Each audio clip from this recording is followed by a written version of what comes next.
Ahoy there, Captain Benzie here, coming at you with another video for Eve Echoes. And before we go any further on this one, I want to let you all know some very exciting news. As of today, the Combo Omega giveaways are back up and running, which means every week I will be giving 3 people a month of Combo Omega each. How amazing does that sound? All you need to do to be in with a chance of winning is to join my Discord, linked in the description down below, and look for the Omega giveaway channel. There will be all kinds of information about what happens each week there. It'll be very simplistic stuff like post your favourite ship or give me a screenshot. You'll see what this week's giveaway is. These will run from Monday through Saturday. Winner will be picked on Sunday, and then we'll be giving those out usually on Monday. It does take a few days, a week or so, to actually apply, but I'm very excited to have this up and running again. Anyway, today's video then is going to be on the Developers Newsletter 2022, a document that the developers released a few days ago, posted it to the official Eve Echoes website.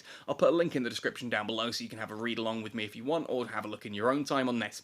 Now, I'm going to be treating this like a dev Q&A, where I go over what they've written, and I give my own personal thoughts and opinions where relevant. Now, obviously, these are my own personal thoughts and opinions. You will have your own, and I'd love to hear those in the comment section down below.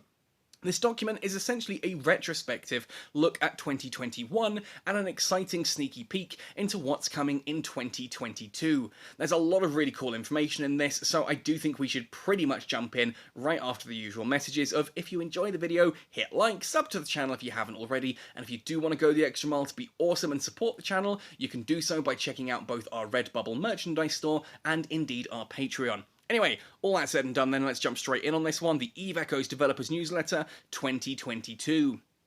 Dear pilots, Eve Echoes celebrated its first birthday in the year 2021, amidst many challenges. Fortunately, both the game and the development team have grown along the way and are moving in a good direction, which I think we can all agree.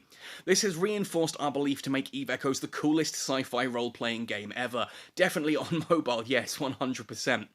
Eve Echoes has released a lot of impressive content this year. Corporation structure upgrades, add-on structures, and capital ships bring more buildable content to the null-sec zones, providing greater space for corporations to grow and plan strategically. The gameplay of exploration enriches the fun of exploring while regulating the disproportionate reward and risk in low-sec zones. A new tutorial and faction wargames that allow for non-destructive PvP battles have helped pilots new to New Eden to better integrate into the universe. We have also worked tirelessly to optimize existing content to improve convenience and enhance the player experience. These new content and optimizations made Eve Echoes a better game. And I don't think we can really disagree with that. There have definitely been problems through 2021, but there has been a whole slew of exciting new content added to the game as well. Now, while the content of Eve Echoes is gradually improving and moving in the direction we expected, it also faces many challenges. We spare no efforts to face the challenge and refine the game. Though there may be unknown difficulties and risks in the upcoming future, we desire to prevent a satisfying game. All developers do. If their game sucks, then it's going to be cancelled, at which point they all have to start looking for new jobs. Yeah, it's cutthroat industry gaming, and ultimately, as much as some people will occasionally get into that, like, oh, the developers suck, you've got to appreciate they are trying their best, and their direction may not necessarily be the direction you want them to go in, but it will always be the direction that the developers themselves believe to be best. First up then, the black screen issues. Oh boy, the hot topic. One of the most appealing features of EVE Online has always been the large-scale multiplayer PvP battles, and EVE Echoes was designed with the intention of bringing this fun to the mobile platform from the start. Over the past year, however, we have received a lot of feedback from players about black screens and disconnections during large-scale battles. This happens for a number of reasons. Firstly, the client performance and network stability on mobile devices are indeed more uncontrollable than those on PC. When you're using a mobile phone, you have all kinds of different wireless settings, you have all kinds of different wireless receivers and transmitters. This is one of those things that a lot of people don't necessarily get, but if you upgrade from, say, a 3-year-old Samsung to this year's S21 or whatever, you will notice that you get better Wi-Fi speeds, you get better network speeds, because the actual hardware inside the phone is better at handling that. That's very much true, but it means that obviously something that, a game like this has to account for all of that. Secondly, the complexity of PvP battlefields is progressively increasing as more modules are released, players level up in technology, and command levels increase. Basically, what they're saying here is, as we've moved from tech level 7 to tech level 8 to 9 to 10, there's more variety of ships that the game is having to process. They've released new modules, which the game has to now process and understand as well. There's just more going on. Thirdly, the tight release schedule and limited development resources have let us include more resources towards the development of new gameplay and new content. Basically admitting there the focus has been on trying to push out new content and new gameplay rather than refining this. However, we apologise for the bad in-game experience and thank all pilots for your tolerance. I'm not sure all pilots were tolerant, but hey. In fact, we have been actively addressing the issue. The performance mode released in November is just one of the solutions, as well as many other imperceptible performance improvements which have been released through weekly maintenance. This is kind of the thing that people sit there and say, oh, they're not doing anything. It's like, do you read patch notes? They are clearly moving in the right direction. It's just a big issue. The tactical overlay released in December, huzzah, is also a feature that we have overcome through many performance challenges. Yeah, I didn't realise this was something I missed from the open beta, and it was missing from live for the longest time, and I'm just like, it's an overlay, how difficult can it be? Yeah, apparently it has a pretty big effect, or used to have a pretty big impact on how the game ran, so they had to take it out, and it's now finally back. With more team experience gained, more resources will be devoted to performance optimizations in the future. And certainly, if you have a look at things like the dev Q&A, you'll see that there are more developers answering these questions, whilst many of the old guard are still around as well. The team is growing, which is a good thing. And ultimately, as much as people hate the concept of these, in inverted commas, cash-grabby events, I'm right there with you. I do wish some of these events had had more stuff for the free or the, people who don't want to spend big sums of money. But ultimately, the fact that people did spend big sums of money has given the game funding. We've got new developers, we've got new people dedicated to specific tasks. A small team is becoming a larger team, which means you can now have people dedicated to fixing problems, whilst other people are dedicated to adding new content. That's pretty awesome. The basic experience. Over the past year, we've focused a lot of time and manpower on completing updates to content that complements the game's framework and gameplay loop. For example, Exploration, which adds exploration gameplay and addresses the low risk but high reward of low-sec PvP. Corporation Citadels and add-on structures, which complement the sovereignty gameplay in null-sec zones, and Capital Ships, which complements the need for strategic level weapons that can have a decisive impact on the battlefield in sovereignty. However, due to the limitations of the total manpower and resources, this has led to delay of some of the optimization content that players have been concerned about. We'll come back to that in just a second.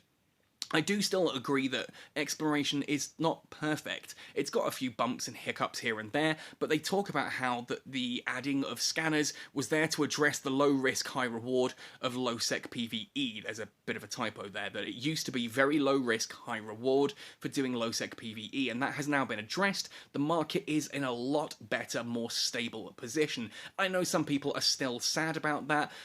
It's one of those things. I agree we need more versatile content in high sec and low sec. I just don't think that content needs to be more lucrative. If you want to play it safe, you get a lower reward. If you want to risk it, you get considerably higher rewards because you could lose your ship.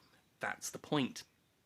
Anyway, they talk about then this has led to the delay of some of the optimization content that players have been concerned about. In the new year, we will therefore focus more on resolving known issues that have been delayed and on improving the quality of the game. Quality of life updates are the direction that the game is now taking, and personally I think that is freaking amazing. That's exciting stuff. Examples of those already in progress. Combat-related logic. This promises to reduce the performance overhead required for equipment settlement, affects playback, and improves the smoothness of combat. Basically, by having the game predict and just work how the module, know basically how modules are going to work, means it doesn't have to hard code that every single time. If it has that kind of logic to it, the game can process that information a lot more smoothly. That is going to help with things like black screens and just lower end devices in general, because the game is going to understand how to do these things without having to call up hard code every single time, and that's a big issue.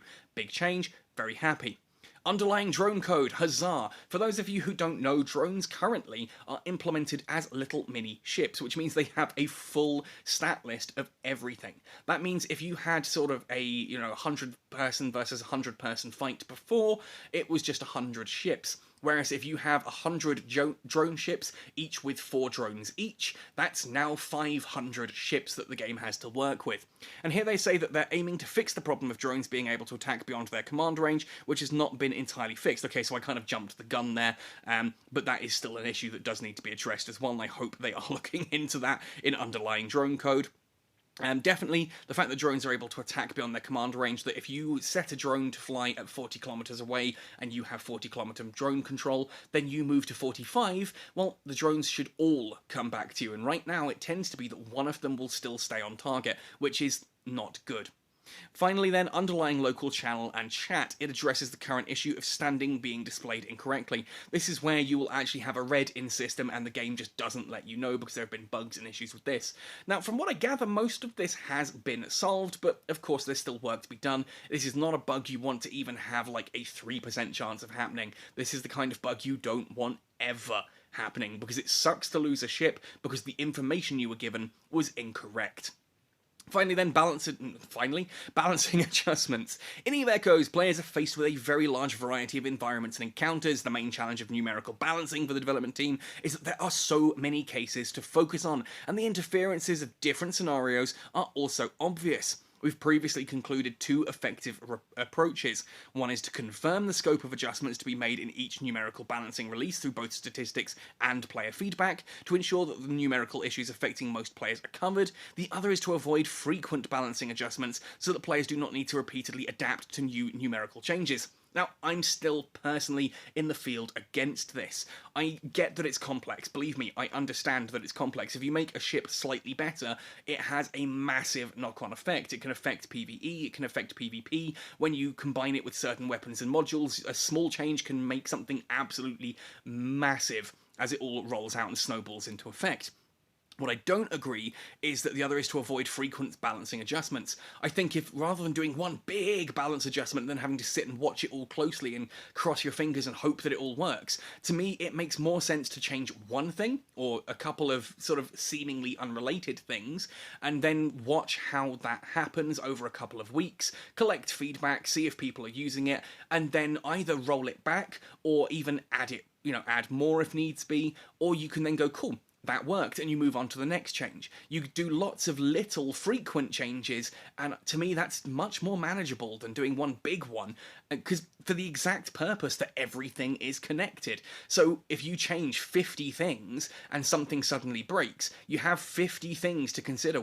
Was it just the fact that this changed? Like, for example, let's use an example off the top of my head here. If you were to change it so that missiles did more damage, then you can look and see that, oh, people are using missile ships more. Is this a good thing? Are the other ships dropping off? Are people complaining that missile ships are now too powerful? You can do all of that. But if you sit there and go, right, well, I'm going to increase missile damage whilst decreasing laser tracking and increasing cannon range, and then people go, oh, well, missiles are clearly the better thing now, then is it because you did this, or is it because the other things have changed around it? So decreasing cannon range. Is it because you've changed the missiles, or is the laser and cannon change actually to be to blame here? I hope that makes sense. We still follow these methods in the future, but we'll also include some new methods such as using more scientific approaches to geographical output balancing, grouping industrial and gathering adjustments into balanced versions, and adding a 1-month validation period after balancing adjustments. I like that. That basically they're going to drop a balance patch, and then a month later they will make minor tweaks and adjustments to it to basically say, yes, this is good, or no, that didn't work, or that worked too well, and things like that. I like that they're considering this a lot more. I hope that they would utilise the community a bit more. I would like to see patch notes released ahead of time with a ear to sort of getting some feedback on that before it launches. Now, obviously, when you give people patch notes, people go, oh my goodness, that's horrific, and cry and scream that, oh, my ship's been ruined, when in theory, no, it actually hasn't. Sorry, in practice, no, it actually hasn't, but I still think it's valuable. As long as you take that into consideration, I still think it's valuable to, just in case there's something that's obviously been missed, like, oh, we've changed this, and you go, why? Because that now screws this over. They can go, oh yeah, we didn't think of that, and they can undo it before it even happens. But hey, there we go. We plan to address the issue of interceptor frigates being too versatile, woohoo, and not having a clear and destroyers not having a clear advantage over frigates in April next year. This is good. This means we're getting that rock paper scissors thing again, where the destroyers are designed for taking out frigates and might actually do so for a change. And interceptors just being too versatile. They're supposed to be interceptors. They're not supposed to be high combat like ships. That's what things like the assault frigates and that were for, which are just not up to scratch. So this is one of those changes that needs to be addressed from multiple angles. You can't just nerf interceptors. You need to nerf interceptors and buff the alternatives to actually provide a good enough alternative option. Hopefully, that's something they take into consideration. Combat fun. I love that. In addition to balance adjustments to address the intensity of combat between ships, we'll also be looking at ship differentiation as a key area of game optimization, rather than, oh, this is just the same thing but better. Now actually looking at making those ships better. This, to me, is huge. Yes, I do believe that a Cyclone Guardian should not be, Cyclone Command should not be flat out better than a Cyclone. They should do different things. There should be a reason to fly either of those ships, not just flat out replacing them. And that's pretty cool that the devs agree with that, and we're going to see a lot more ship versatility. It gives you a reason to fly more ships. That's a good thing, right? EVE Echoes has several combat and fitting options that have been refined from EVE Online. Refined is a generous way of wording that. I definitely agree with some of the changes, though I do miss some of the others as well. We've talked about this elsewhere. I'm not going to stick on it now. But in some cases, oversimplifications have resulted in the blending of the roles of ships and equipment. Yeah, there we go. A typical example is the shield armor balance. In EVE Online, shield uses up mid-slots, so it competes with your tackle and your E-War, as does propulsion, interestingly enough, whereas low slots are pretty much the sole domain of things like gyro stabilizers and armor modules, so a ship with a lot of low slots is clearly going to be armor tanked, whereas one with mid slots tends to be aimed either towards like E-War and tackle or towards shield tanking. Whereas in EVE Echoes, it's kind of like the ships are going to be the same. All the low slots are shield and armor. So it just kind of goes to, oh, right, okay, well, this ship is clearly, like, shield or tank, shield or armor will work quite well on either of them because there are no bonuses to it. If something has bonuses to shield boosters or armor repairers, it's clear which it's supposed to be. But other than that, you can pretty much get away with anything, to the point that, I mean, a good example of this is looking at something like the Cinnable. It has no bonuses to armor or to shield. It has equal armor and shield HP. You could easily armor tank it or shield tank it, and that's fine. But when that rolls out across other ships, that just, you kind of think, okay, that's a bit weird. That some of these ships, like for example the Balgorn or the Ashimu, tend to be shield tanked because the mid slots are, you know, fine. The mid slots are for E-War. You would never shield tank an Ashimu in EVE Online because you'd be giving up the mid slots that it needs to do all of the E-War stuff that it does. Again, I hope that makes sense. In EVE Online, shields are mainly active modules with high recovery capacity and high power consumption, as well as features such as self-recovery. Armor is mainly passive and higher HP than shields. Self-recovery, by the way, shields literally recharge over time and a lot faster than they do in EVE Echoes. Armor is mainly passive and higher HP than shields, but can slow down the mobility of the ship considerably, because when you start fitting shield plates, it starts affecting your ship's weight, and therefore its propulsion capabilities. In EVE Echoes, shield and armor modules use almost identical mechanics. We've tried to make a relatively large distinction in terms of specific numeral effects. It's still difficult to avoid the fact that shield and armor are highly similar in their positioning in the game. Basically, they both do the same things, but armor uses less capacitor and is slower, whereas shield uses more capacitor but is faster. That's basically the main difference. Often it's far more difficult to balance two highly similar things than it is to balance two very different things, because similar things will always be put into the same application context for comparison, and then the single optimal solution is arrived at, and that's very much the key point here. If shields and armor were more differentiated in their application content, players' strategy would be more focused. My enemy has a lot of power absorbing and power destroying gear, a lot of like Nosferatus and that. I should use armor resistance so that it lasts longer. Or we're going to have a quick sneak attack and the extra armor will slow us down. I should use shield resistance. So yeah, hopefully that's something they take into consideration. I'd like to see that gap widened. Balance may seem like a question of comparing who is numerically stronger, but the essence of the balance issue is actually a question of the chances of appearance of different ships and modules. And that's a key point. This isn't about which ship is best, because you never really get a one-on-one situation in EVE Echoes or EVE Online. You're going to find fleets. You might be one ship, but you end up against a fleet of enemies. Or you might suddenly come across something ridiculously rare, like someone flying a crew war with the creamy fit. You sit there and go, oh, I know a crew war. It's all lasers and short range, and then you suddenly get hit by lengthy webs and missiles, and you're like, what the hell?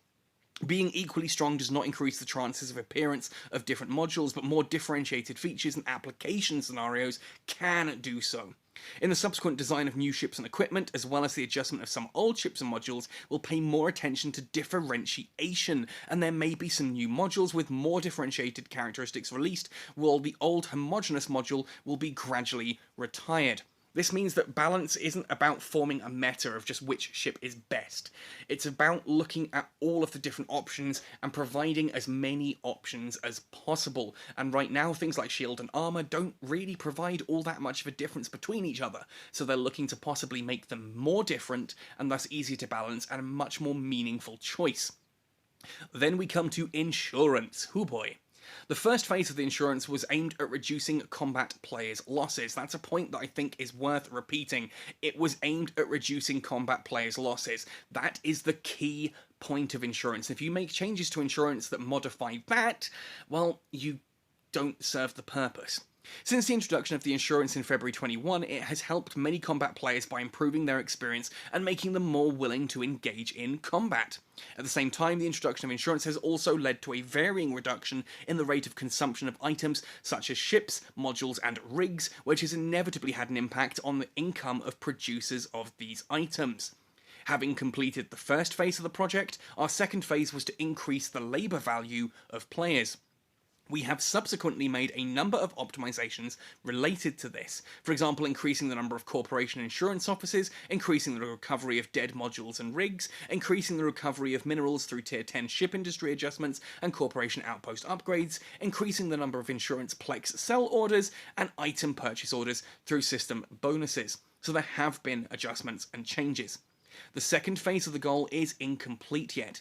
What is still in progress is to recalculate the insurance points that are given away in the mall insurance points packs, growth funds, accumulated Omega rewards, and other benefit systems that are not converted into Plex again, and to further increase the purchase orders generated by the insurance system without affecting the insurance point users. Key point there is that if it's insurance points that were given to you in the mail or through events, they didn't generate Plex orders. So that kind of affects the market there. In the slightly distant future, we may also have the opportunity to optimize insurance for capital ships, for example by making the insurance system generate purchase orders not for capital ships, but for capital ship components. In addition to this, there may be new features in the future that are not directly related to insurance, but which also serve the objective of increasing the value of the production player's labour. That's a good thing. This is what we've talked about rebalancing blueprints, giving players more meaningful reason to actually engage in industry. Changing insurance to ISK doesn't work. It doesn't fix anything like you think it does. Stop talking about it. It is a crap solution that breaks the situation rather than actively fixing it. There are fixes. I've talked about this elsewhere. I'm not going to go over it here. Look for my fixing industry video. I talk about it there. Future outlook. Although EVE Echoes has a complex gameplay system, it is far from being an all-encompassing game, and there is still a lot to discover. I think it's important to note here as well, it's not an all-encompassing game, which means if you're looking for an AFK simulator, this is not it. And that's fine. It doesn't have to be all-encompassing. You don't have to have something for every single player. What, you sit there and apply all of this and then someone says, well actually I really like fashion games. Can you add in this whole thing to just dress up? Like, okay, that's a valid point of a game. Not something I'd ever be interested in, and I'm sure a lot of you guys watching this are not going to want a fashion simulator in EVE Echoes. But hey, the point kind of is here, if you start a company, like, sort of trying to encompass all playstyles and all players, that's where you end up going. Both players and the development team are looking forward to the new content and gameplay in the future.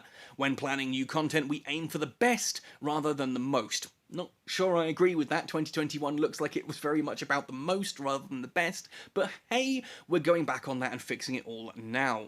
We try to ensure that the new content we plan is something that active players want and will really enjoy, and I'll give them credit for that. On the other hand, as an operational mobile game, will also be some limited open holiday events to keep players fresh and to use the events as a first test of some groundbreaking new gameplay.